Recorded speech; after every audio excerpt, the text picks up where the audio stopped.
And thank you for joining us. Congress voted almost unanimously to force the release of more files on the late convicted sex offender Jeffrey Epstein. The House passed the measure with a vote of 427-1. It will soon arrive at President Trump's desk. Here's more. On this vote, the yeas are 427, the nays are 1.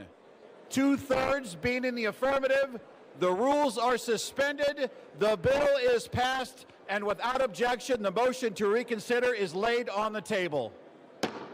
The resolution requiring the release of all unclassified records on Epstein was then sent to the Republican-majority Senate, which swiftly approved it. The American people have waited long enough. Jeffrey Epstein's victims have waited long enough. Let the truth come out. Let transparency reign. And I urge my Republican colleagues, let the Senate act today. Is there an objection? Without objection, so ordered. The Senate has now passed the Epstein bill as soon as it comes over from the House. The bill could now go to President Donald Trump for his signature as soon as Wednesday. A senior White House official said that Trump plans to sign the bill when it reaches his desk. Trump appeared frustrated about the tension surrounding the issue hours before the vote. As far as the Epstein files I have nothing to do with Jeffrey Epstein. I threw him out of my club many years ago because I thought he was a sick pervert. But I guess I turned out to be right. The president has said he has no connection to Epstein's crimes and has called the issue a Democratic hoax. Former Treasury Secretary Larry Summers is resigning from the board of OpenAI. The move comes after a House committee released emails he had exchanged with convicted sex offender Jeffrey Epstein. Those emails showed years of personal correspondence between the two men. Since the release, Summers has said he plans on stepping away from public commitments. He previously served as former President Bill Clinton's Treasury Secretary. He was also former President Barack Obama's National Economic Council Director, as well as Harvard University's president. Harvard is launching an investigation into Summers' relationship with Epstein. President Trump speaking at the Saudi Investment Forum in Washington, touting billions of dollars. Both the House and Senate passed the Epstein Files Transparency Act, sending the bill to President Trump to sign into law. Joining us to discuss is legal analyst Bobby Ann Cox, civil rights attorney and fellow at the Brownstone Institute. So Bobby Ann, always great to have you here. Good afternoon. So if you could just clarify some things up for us. Senators had locked in agreement to pass the Epstein Files bill as soon as it arrived from the House. So what is the reason that Congress must be involved here? Well, basically, Congress is exercising its oversight power. And with that power, they are now passing a law, the House and the Senate, and it'll go to President Trump's desk shortly thereafter. But they're passing a law that is going to compel or force the Department of Justice and the FBI to release files that have to do with Jeffrey Epstein and the investigation into the allegations about sexual assault and sex trafficking and child trafficking and such. So they are exercising their oversight power, and this is something that is wildly popular. As we saw, it passed. There was only one person that voted against it in the House of Representatives yesterday. All the other members of the House, whether they were Republican or Democrat, voted to pass this law.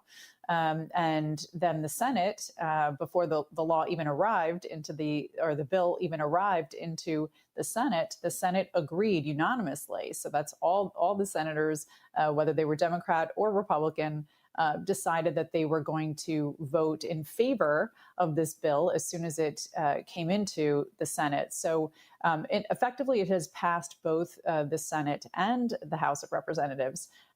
So the next step is it would go to the president's desk for his signature, and then that it would officially become law. And then once passed and signed into law, then the Department of Justice and the FBI would have 30 days to turn over or make public those files. Anything that's not classified, of course, classified information will remain classified, and redactions can be made. So yeah, we'll see. 30 days once it's signed into law. Right, and President Trump has indicated publicly that he will, in fact, sign it into law. So, Bobby Ann, would you characterize this bill? The purpose here is solely about transparency and accountability. I would say it is mostly about transparency and accountability, of course. So this was really spearheaded by one of the Republican members of the House of Representatives, Representative Thomas Massey. He is the one that drafted this. It was co-sponsored by a Democrat as well. And he forced the vote to take place on the floor, on the House of Representatives floor. So he forced it to a vote. And as we saw yesterday, it passed overwhelmingly. As I said previously, only one member of the House of Representatives voted against it. So they voted, it was almost a unanimous vote, and it passed. So yes, this is something that is the purpose is to reveal what the investigation thus far by the FBI and the Department of Justice has revealed and make that public. I mean, the law that they are the bill that they're passing right now requires that the files, anything that is not classified, be released to the public and be in a searchable, downloadable format. So it's very specific, actually, the law itself, in how these files need to be released. So yes, it is about accountability and transparency. They want Americans to be able to look at the documents themselves. And, accountability, yeah, they want that too, because we've heard a lot of whispers and rumors about names of high-profile individuals, both American and abroad, that are supposedly involved or were involved with Jeffrey Epstein and Epstein Island. So, this is what the public wants. And apparently it's what Congress wants too, because it has passed overwhelmingly. So in terms of the release of the files and redactions as well, is there a role that judges will play in this?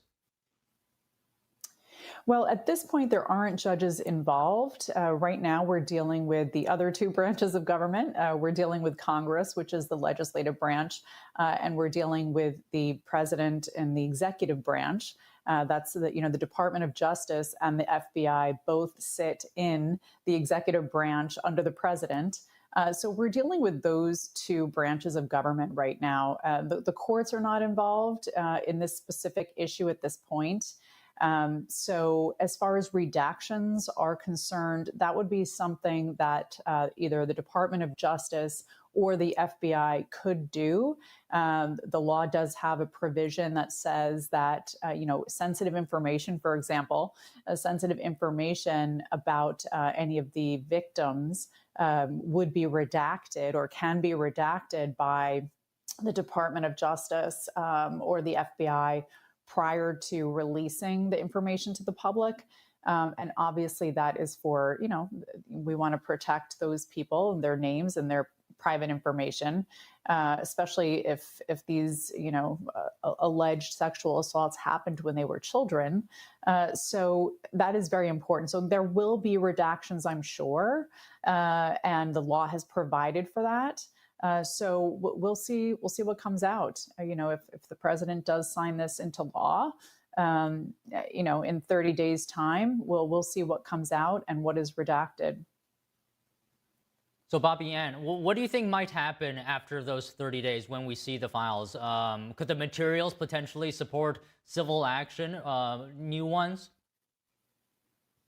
Yes, so that is something that could take place, that could happen. If somebody was sexually abused or, trafficked by Jeffrey Epstein, even though he is deceased, as you know, he died in 2019, and we're now in 2025.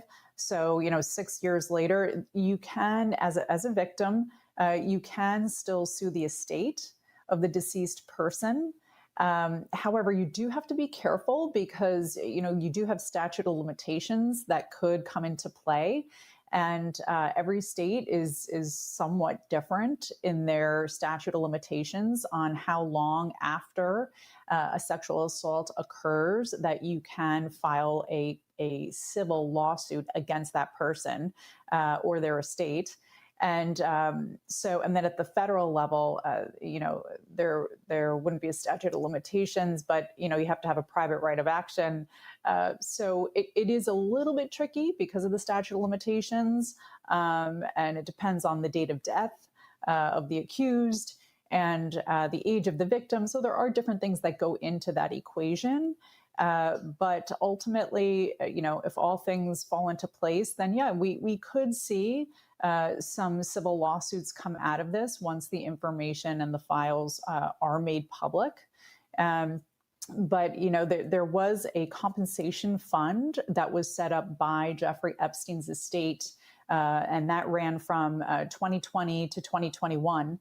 And in that approximately 1 year time period, the estate had a fund specifically for those who were victims, and they could get compensated from that fund. And of course, they had to sign a release and a waiver saying that they weren't going to sue Jeffrey Epstein's estate or any of his employees and such. And associates that worked for him. So, but yes, there were many people that took many victims that took advantage of that instead of going through the lengthy process of having a lawsuit against the estate. So that was another way that people were compensated. So yes, we'll have to see what comes out if the president signs this into law and see if there are any civil cases that result from it. Well, all right, Bobby Ann, those were just some things I was wondering today. Thank you for speaking with us. Yes, thanks for having me on. Immigration enforcement agents have arrested